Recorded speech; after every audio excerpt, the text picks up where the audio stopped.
everybody. How y'all doing? All right, so I have one request and one request only. And you don't usually get this request at school, but I need you all talking back at me. I need this to be interactive. I'm an interactive speaker. I'll probably be going up the steps and what's your name? Elizabeth. See, I might do something like that, but I need you, if you stay ready, you don't have to get ready. So you all know it's going to be very interactive. I need you all talking back at me and just getting ready for a very exceptional but great time. Y'all ready? Yes. Let's get it. All right. So somebody read what our title of our Curious Mind session is for today. Somebody, anybody. Wellness is your birthright. Living well and leading well. That's what I'm talking about. What's your name? Violet. All right, all right. So before I do any speaking opportunity, I know that we all come into this room, we come into spaces with anxiety, maybe in our shoulders, in our lives. I sometimes hold it in my stomach. So we're gonna do a 4 for 4. And no, not the Wendy special. Do y'all know about that Wendy special, the 4 for? College students, you all have to know about that. No, but we're gonna be inhaling for 4, we're gonna be holding it for 4, and we're gonna exhale for 4. And we're gonna do that 4 times. That's what I get 4 for 4. All right, so let's inhale. Let's hold it for 4. Let's exhale for 4. All right, y'all sound good. All right, let's sit up, let's do it again. Let's inhale. Let's hold it for 4. Let's exhale for 4. All right, 2 more times. I'm already feeling the anxiety from my shoulders leave. Let's inhale for 4. Let's hold it for 4. Let's exhale for 4. All right, you all are doing great. One more time. Let's inhale for 4. Let's hold it for 4. And let's exhale for 4. All right. So, what's your name? Adam, read that for me in a loud voice. College students with strong social connections are 50% more likely to report higher happiness and lower stress. Thank you for that. How many of y'all want to be happy just generally in life? Right? How many of y'all want to be sad generally? No, nobody's hand should be up, all right? You want to be sad? All right. Y'all, isolation is at an all-time high, and we all know that from COVID. I saw something on NPR a couple weeks ago, and it said that young people, Gen Z, no offense to the Gen Zers, are going to job interviews with their parents. With their parents, yes, like the parent isn't going into the interview, but they're walking up and making sure they're okay and kind of prepping them. And I'm like, wow, these are the times that we're living in. So since COVID, there's been a great shift on burnout and loneliness. And that's the talk, what we're going to be speaking about today, just centered around holistic wellness. Because how many of y'all want to be holistically well? Not well in just one aspect, but in multiple aspects of your life. All right, everybody, you want to be holistically well, right? I am well. That's what I'm talking about. All right, so why does this even matter? This matters because who you surround yourself with, especially in college, whether you're a traditional student or an untraditional student, shapes what you do, your actions, where you go, and your energy. And how many of y'all have ever been around energy drainers? Yeah. I know some, I won't call them out. Some of them are kind of close to me, but I'm like, yo, we can only spend a very limited time together because you are an energy drainer, all right? So now we're gonna do an icebreaker. I love icebreakers, and I want you all to, I'm gonna call them random people, and this is called brag on yourself. Everybody say brag on yourself.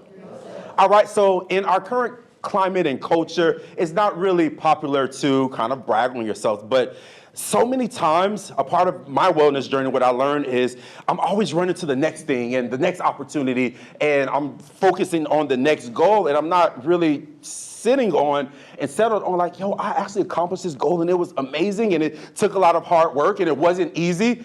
And so I want you all, I'm gonna call on a couple people, or you can do it, I'm gonna call, because y'all seem kind of shy and reserved. All right, so I'm gonna call on a couple people, and I'm gonna give you 15 seconds. It's not that long, but 15 seconds to brag on yourself. And what that means is maybe something that you've done recently that you're really, really proud of. Maybe you're the first in your family to do something, but just brag on yourself. Maybe you're a great wife and a great mother, and you taught your child how to use the potty recently, and you're just really, really proud about that. All right, so who wants to go first? Who wants to brag on themselves first? Do you want to brag on yourself? Oh, your hands up? Oh, okay. If you give the mic, then online will hear it. Oh, for sure. Tell us your name. My name is Juan, and my daughter's dog thinks I'm great. Okay. Thank you, Juan. Who else? I'm going to choose, my friend with the nice green earrings.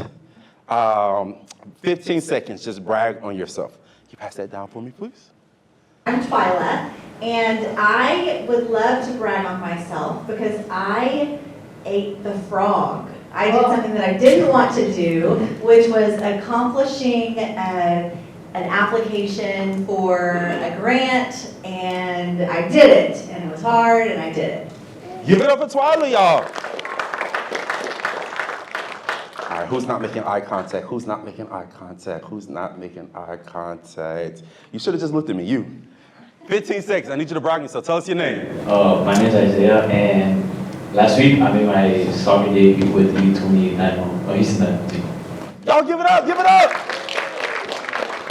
That is amazing. That is amazing. Because you're so glamorous and fly, you caught my eye. So you have to brag on yourself for 15 seconds. Okay, so my name's Yvonne, and one of my former students reached out to me, wanted to have lunch with me because she wanted to catch up with me, and she's doing well, and it's good. So it's good for those former kids to reach out to you. Yeah. Y'all give it up. That's amazing because, I mean, there are some teachers, professors, if I never see them again, it will be too soon. So the fact that she wanted to take you out for lunch definitely is a winner. My brother right here, 15 seconds. I need you to brag on yourself because I know you do a lot of great stuff. 15 seconds. My name is Roger Chambers, and I'm bragging on myself that I've been able to do a lot of stuff and keep that in front of me, so. Yeah, no, that's good, that's good. Give it up for Roger, give it up for Roger. You're the Lone Ranger in the back. 15 seconds, brag on yourself, tell us your name. Hey everyone, my name is Michael. Just the thing that came to mind when you mentioned the font. I kind of go through periods of feeling really good, not feeling so good, and I feel like I'm good at being patient with myself and like seeing myself through and knowing how to take care of myself. So I'm kind of on the other side of a recent bout of that, so that's what I'm proud of myself for. Give it up, that's what we're talking about today, self-care. Who else? Dun, dun, dun. All right. Brag on yourself. My name is Giselle, and I'm my cat's favorite in the house.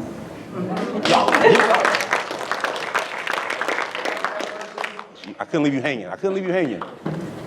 My name is Kendra, and right now I have a 99 in chemistry. Let's go! Pass to my boy. My name's Alexander, and I got an 88 on my last physics test. Let's go! Pass to my friend.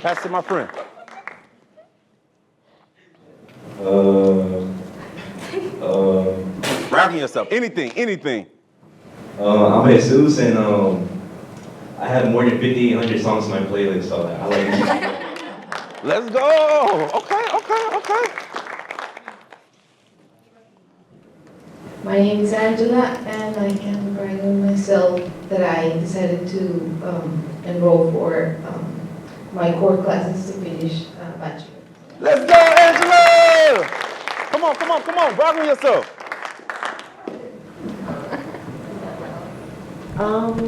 My name is Alicia James.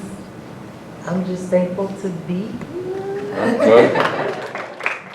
She blessed, not stressed. I feel like I want to do one more person. Who wants to brag on themselves? Okay. Hi, my name is Dexter, and over the weekend I was in Bridgeport at the power plant as disaster relief. Let's go!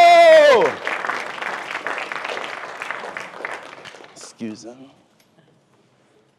My name is Rhonda, and I gave 30 years to education. I'm now retired. I would like to brag that I'm the best grandmother in the world. Let's go! I'm such a better grandma than I was a mom, so there you go. All right, Rhonda, what is your grandma name? Are you Gigi? Are you Mimi? Are you just grandma? I'm grandma. Your grandma, okay. I'm whatever she calls me one day. No, legit. Y'all give it up. That was fun. So I like to do that icebreaker to break the ice and to kind of get you comfortable with being uncomfortable, because some of y'all are introverts. Some of you all are afraid of the mic, but you actually did that, and I'm so proud of you all. All right, so who am I? I'm Xav Handfield. That's a great headshot, isn't it? I took it a couple months ago. This is good, right? I'm a speaker, I'm an educator, I'm a mentor, I'm a leadership consultant, I'm a wellness guru, and I'm also a doctoral student getting my doctorate in strategic leadership. It is hard. I don't know why I decided at 38 to go back to school, but you know, I'm pushing through. I am pushing through. So that's who I am. So I'm also a podcaster. I'm a conference speaker. I was just in Fort Lauderdale last weekend speaking on a conference panel, and it was one of the greatest experiences ever. But I'm all of those things, but what I'm most proud to be is a husband and a father. Y'all see my cute little baby and my beautiful wife. All right, so that's Jasmine and baby Zenith. And they allow me to just even be here, standing here today. And I'm just so proud to just be a representative of them today. So what is a birthright? What is a birthright? Anybody, when you hear birthright, what does it make you think of? Anybody, call it out. Remember, this is interactive. Talk back at me. What is a birthright? Some of y'all know. What's a birthright? Something you're born entitled to. Ooh, something you're born and entitled to. I love it. So you're absolutely right. Your birthright is a particular right or possession or privilege that you just have from birth. And it is a moral right possessed by everyone. So that's where the title of our session, our Curious Mind session, is Wellness is Your Birthright. You deserve to be well. What is wellness? Anybody, what is wellness? That's a little easier. Good health. Mm-hmm. Good health. I like that. What is? Good mental health. Good mental health. Facts. Facts. What is wellness? Talk to me. I see you want to say something. What is wellness? No right or wrong answer. What's your definition of wellness? It's a holistic approach of like health. I like that. Mental, spiritual, holistic approach. Absolutely. You all are absolutely correct. Wellness is the act of practicing healthy habits on a daily basis to attain better physical health and mental health outcomes so that instead of surviving, you're thriving. Everybody repeat after me. Say, I will. No, that's like 5 of you will say, I will thrive. And that's what I'm all about. My background in wellness started 25 years ago. I know I look young, but it started 25 years ago and me changing my diet. I was 12 years old, and guess what? I went vegetarian. I didn't know anything about being vegetarian. You shaking your head. You're like, you couldn't do it. You love chicken too much, huh? Yeah, I already know. But I was 12 years old, I became vegetarian, and that's when I started doing research on like, well, how can I make my body feel the very best and not also do things to animals? All right, so question. I'm just gonna go around and ask you what you do for your wellness. What do you do for your wellness and self-care? I do yoga and Pilates. That helps me out. Okay, yoga and Pilates. I love it. What do you do for your wellness? I make sure I get 8 hours of sleep, even though I've piled up with homework. 8 hours of sleep. I need to adapt that. What do you do for your wellness? I make myself get out of bed every morning. Yep. No, that's important. That's real. What do you do for your wellness? I take care of my cat and go to parks and look at nature. Okay. Yes, nature. What about you? What do you do for your wellness? I go on walks. Go on walks. What's the best trail in Houston? I like the Kingwood one. Oh, the Kingwood one. Okay. What do you do for your wellness? Listen to music. Who's your favorite artist right now? Daniel Caesar. Okay. That's kind of throwback. Okay, I see what you did there. What do you do for your wellness? I don't know. Do you like to take naps? You sometimes, maybe? That's a way, that's wellness. What do you do for your wellness? Last one. Watch TV.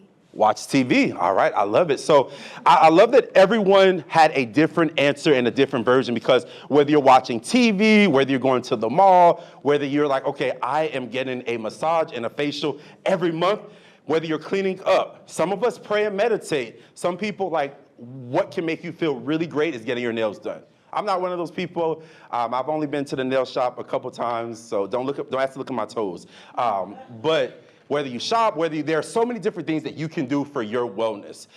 Being in college, and I know some of us are a little bit older, Sometimes when you're a college student or a young person, your wellness might look like doom scrolling. It might look like getting into situationships, like, oh yeah, she's pretty, that guy's hot, I'm gonna get into this situationship. Maybe sometimes you're binging out on like really bad food. Some of us are, Netflix is our best friend, and instead of doing homework, we're watching Netflix, trust me. I have been there. That was me in college, a young whippersnapper, and I was in the marching band, and I used to eat really badly. I never worked out. And it did catch up to me a couple years later, but that's besides the point. When I was in college, I did not prioritize wellness, and I'm here today like looking at that guy like, oh my gosh, you should have done this differently. But that's why I'm here now, talking about wellness from a holistic aspect. Again, I started my wellness journey 25 years ago, and it started by literally changing my diet, but it grew from that to understanding that wellness isn't only what you eat, it's what you consume, it's what you think, it's who you're hanging around. And as a college student, our midterms coming up? Midterms coming up? Okay, yeah, you're gonna need to be a little bit more focused and prioritize that wellness. So I wanna do an activity. All right, we wanna take a little commercial break. And this is called our mindfulness moment where we can kind of rid anxiety and focus on grounding. All right, so right now, I want you sitting up, and I want you to take inventory of 5 things you can see. So I can see a person, I see a camera right now, I see a green light in the back, I see a chair, I see a gray floor. So 5 things you can see. I want us to be very present in this moment. This is our commercial break. We're being mindful. All right, now I want you to do 4 things you can touch. What are 4 things you can touch? I'm touching my clicker right now. I'm touching this microphone. I'm touching the edges of my jacket. And I'm actually touching my nail right now as well. So 4 things you can touch. Maybe you're touching a bracelet or a drink in front of you. 3 things you can hear. 3 things you can hear. What are 3 things you can hear right now? You hear me, right? I think that is the air that we hear. Maybe you hear a little click in the back. 2 things you can smell. What are 2 things you can smell? 2 things you can smell. So I can smell my cologne right now. Can y'all smell my cologne? No, okay, cool. All right, 2 things you can smell. Maybe you smell yourself, or you had onions for lunch and you still smell those onions. All right, and 1 thing you can taste. 1 thing you can taste. It's our mindfulness moment. Just being present in the moment. 1 thing you can taste. All right, so there are 8 dimensions of wellness. Everybody say 8. 8 dimensions of wellness. And so when I do talks, I am really, really passionate about a couple. Then I'm not passionate about all 8, but I'm aware of all 8. The ones I'm passionate about is social wellness, because I am a very social person. I'm an extrovert. I have a lot of friends. I'm in organizations, so social wellness means a lot to me. Occupational wellness means a lot to me because I work with youth and young adults, and some corporate clients as well. I'm getting to think about their purpose. Why are you here right now? What are you doing with the tools and the gifts that you have? Are you using your transferable skills? So I focus on occupational wellness, and then you all know I'm plant-based, so I focus on traditional wellness as well, which is physical wellness, all right? And so these are the 8 dimensions of wellness, and so I wanted to make sure that you all knew that there were 8, but we're going to pretty much break it down. So someone read emotional in a loud voice. Emotional wellness. What is that? Anybody? My leaders, step up. Emotional wellness. What is emotional wellness? Coping effectively with life and creating satisfying relationships. Ooh, okay, that's a good one. That's a good one. How many of y'all would say that your emotional wellness is pretty good? It's pretty spot on, by a show of hands. Okay, I love it. Environmental wellness. Somebody read that to me in a loud voice. Environmental wellness. Anybody? Good health by occupying pleasant, stimulating environments that support well-being. Ooh, that's a good one. I heard some people in the audience say, hey, I like to spend time with my cat, take my cat outside, go on walking trails. That is absolutely environmental wellness. Intellectual wellness. Somebody call that out for me. What is that? Recognizing creative abilities and finding ways to expand knowledge and skills. Yes, with AI, that is a great opportunity for us to tap into intellectual wellness, for sure. Physical wellness. Recognizing the need for physical activity, diet, sleep, and nutrition. My friend in the front, she said that she gets 8 hours of sleep. I don't remember the last time I got 8 hours of sleep, so I'm really bad in my physical wellness, but I am working to get better every single day. Thank you for reading that. Occupational wellness, somebody just read it out for me. Personal satisfaction and enrichment derived from one's work. Absolutely. So going to work every day. Do you want to go to work every day? Maybe you dread the commute. Maybe you are someone that loves your job but doesn't like your boss. So talking about occupational wellness, and I'm always very passionate about making sure individuals have hobbies and passions outside of their work, because it will make your life a lot more fulfilling. All right. Spiritual wellness. Somebody read that for me. Spiritual wellness. Absolutely. Thank you so much. So usually that comes from a higher power. Absolutely. Social wellness, my favorite. Somebody read that for me. Social wellness. Developing a sense of connection, belonging, and a well-developed support system. Yes, yes, yes. How many of y'all would say you have 5 people that you could call on in this life, in your circle? If anything happens, they're coming to help you. All right. That's social wellness. And last but not least, I know we have a couple big baller shot callers in the room. Financial wellness. What is financial wellness? Satisfaction with current and future financial situations. Absolutely. And some of us, we want to work on our financial wellness. I know in college, that is the time where sometimes people come on campus and they are offering you credit cards. And you're like, okay, I've never had a credit card in my life. This is a lot of free money. And sometimes we don't realize we have to pay it back.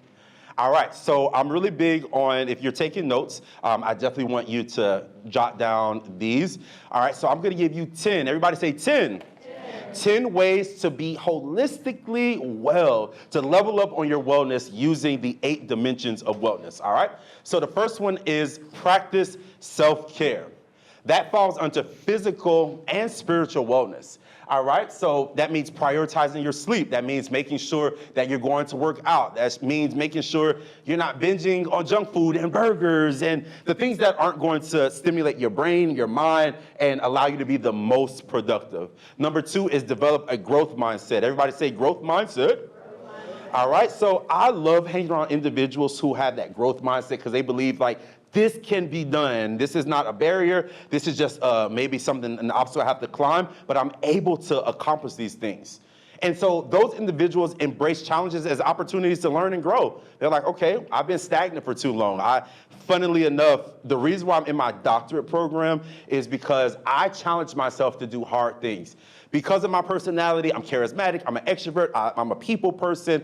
It's really easy for me to make friends. Like every job that I've ever had was because someone told me about that job and they're like putting in a good word for me. And I was like, am I able to do hard things? Am I able to challenge myself? So I'm currently in the fight right now, fighting my life, so pray for me with this doctorate degree. But that is that intellectual wellness and making sure that I had a growth mindset because I wanted to be a master of leadership. All right, next is build a strong support system. I just asked how many of you all have 5 close people, good people that stand by your side and are like, okay, you know, if anything happens, that's my guy, that's my girl, I have your back. A lot of people can't say that. I saw a meme that said, if you have 3 people in your life that love you, that support you, and that you can call on in a time of need, then you are richer than most. And I'm like, I mean, I come from a big family, so my 3 is like 30, but that's besides the point. How many of y'all come from a big family like me? Yeah. Sometimes, not all the time, having a big family will give you a built-in strong support system, all right? Next is set realistic goals. Please take pictures of this. Set realistic goals. Setting realistic goals is important because when you realize that in order to have a long-term goal, you have to eat the elephant. How do you eat the elephant? 1 bite at a time. I heard Twyla said we had to eat the frog. So whether you're eating the elephant or the frog, they're both gross. But guess what? They must be eaten, right? And so accomplishing small goals provides a sense of achievement and motivation to continue, right? So when you get that A in chemistry, you're like, okay, it's midterm time. I just missed add and drop season. And so I have to push through because I made these good grades. Next is managing stress effectively. Sometimes we don't manage stress effectively, and we have our vices that we turn to because like we're really stressed out, whether it's substances, whether it's food, whether it's people. But it's important to identify those stress triggers that you have and just being aware like, yo, I'm actually really stressed out right now. And what can you do? You get an accountability partner, say like, yo, I really want to binge and go to Jack in the Box and Whataburger and Taco Bell all in the same night. But I need your help. I need you to, stop me off the proverbial ledge, right? And so when you're facing adversity, that's really, really important to do. Next up is manage stress effectively. How many of y'all could say that you manage stress pretty well? Anybody? That's good. A couple of us do. So when you're identifying those stress triggers as money, guess what you can do? You can have a money app. You can put yourself on a budget. You can use a calendar. You can make sure that you have sticky notes. I have sticky notes all in my house because I'm like, okay, I don't want to forget this bill or I don't want to forget this responsibility, right? So stress management is really essential for staying resilient under pressure. I have a couple more. Embrace change. How many of y'all, keep it real with me, how many of you all actually embrace change? Okay. All right. Keep it real with me. How many of you all do not embrace change very well? Yeah. Sometimes it's hard. We want what we want. We want to do what we want to do. And so flexibility and adaptability are key. I say that because when you're in college, sometimes your professor's like, hey, we're actually not meeting today, and I need the assignment done a little bit quicker. And you're like, bro, on the syllabus, it's totally different. How are you going to change it up? But they have that prerogative. So when you embrace change, you build your mental fortitude, really, because you're like, okay, well, I'm used to things changing in my life. So I'm able to navigate this like a chameleon. Develop problem-solving skills. One thing that I really am passionate about when I'm talking to my nieces and nephews, I'm like, hey, life is not going to be easy. There are problems in life. Don't always run to me. So I'm telling you guys, my college students out here, there are going to be problems, and you have to have some figure it out in you. Like, literally, that's what I call it. Figuring it out. And it's not like, okay, I'm going to tell my professor, tell my mom. Like, no, I'm going to hunker down and I'm going to really get down to the bottom of what this is and how I can just figure it out because it's important.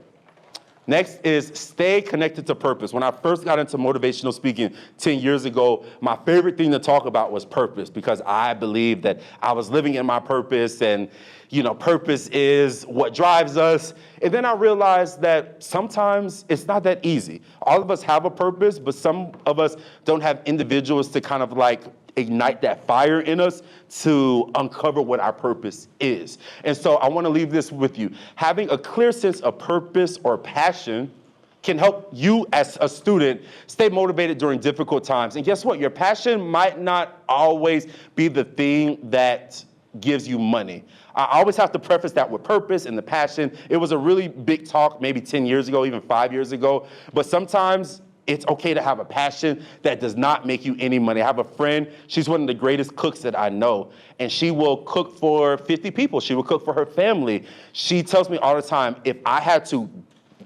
to cook for a living, I would literally hate it.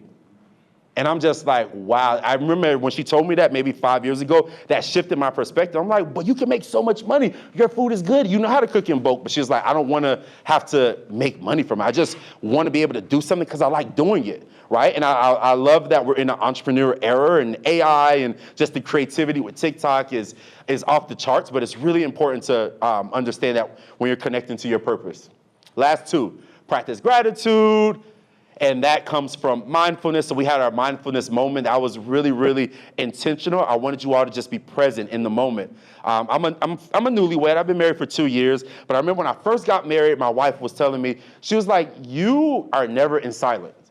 You're always listening to a podcast. You're listening to music. You're on the phone. When are you ever just sitting, listening to your own thoughts or listening for God to talk to you? And I'm like, I don't. And she was like, maybe you should start implementing that. So I'm really intentional about practicing gratitude. I have a note in my iPhone, and it says, good things are always happening to me. And there's something that I just created last week, but I was able to put something in this week that really was a blessing in disguise that happened to me. So think about that. Practicing gratitude, it boosts your endorphins. It makes you happy. And when you're having those rough times, you can always go back and reflect. And last but not least, We have all failed in life. My mentor always tells me, people are not afraid of failure because we've all failed. We failed in a relationship, we failed a class before, we failed many things in life, but you know what people are afraid of? They're afraid of success because we do not know what is on the other side of success. So when you're thinking about failure, you reflect on what didn't work and use that knowledge to improve future decisions to make better choices. All right, so I need you to turn to your neighbor. We're gonna act like we're in a black church right now. Turn to your neighbor and say, wellness is my birthright. No, I need to say it like you really mean it. Say, wellness is my birthright. And I deserve to be holistically well.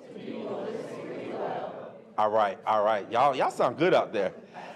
I am so passionate about holistic wellness because some of us are gym rats. You know, we're super swole. You know, we can lift 500 pounds, but guess what? Our mental isn't the best. Some of us are really good with financial wellness. You have a lot of money in the bank, but guess what? Your social wellness is lacking. So when we think about wellness from a holistic approach, a holistic perspective, we are able to be well-rounded people. So, all right, y'all have been amazing. This Curious Minds. Thank you, Dr. Barr, for the opportunity. Usually they are authors, but you have a wellness and leadership coach coming to you guys and empowering you all. I do want to say that I believe in you all. Make sure that you tag me if you're on LinkedIn, connect with me on LinkedIn, and I'm on IG. I want to stay connected to you all and see your journeys.